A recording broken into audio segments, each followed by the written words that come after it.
বর্ষার সন্ধ্যায় যদি এক বাটি গরম গরম পকোড়া থাকে তাহলে তো আর কোনো কথাই নেই। আজকে আমি বাড়িতেই বানিয়েছিলাম চিকেন পকোড়া। তার জন্যে কিছু টুকরো করা বোনলেস মাংসের পিস নিয়েছি। তার মধ্যে দিয়ে দিচ্ছি পরিমাণ মতো লবণ, লঙ্কার গুঁড়ো, ভিনিগার, সয়া সস আর একটা ডিম। এবারে এই সমস্ত মশলাকে একসঙ্গে মাংসের সাথে খুব ভালোভাবে মিক্স করে নিলাম। তারপরে দিয়ে দিচ্ছি আদা রসুনের পেস্ট, 2 চামচ কর্নফ্লাওয়ার আর 2 চামচ চালের গুঁড়ো। এরপর সমস্ত উপকরণকে খুব ভালোভাবে মিক্স করে নিলাম। তারপর কড়াইতে গরম তেলের মধ্যে একে একে পকোড়াগুলোকে ছেড়ে দিলাম। পকোড়াগুলোকে লো টু মিডিয়াম আঁচে একদম লাল লাল করে ভেজে নিতে হবে। এখন পকোড়াগুলো একদম সুসিদ্ধ এবং ক্রিস্পি হয়ে গেছে।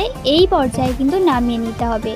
তারপরে উপর দিয়ে ছড়িয়ে দিতে হবে চাট মশলা বা আমচুর পাউডার, যা পকোড়ার টেস্টকে আরও বহুগুণ বাড়িয়ে তুলবে।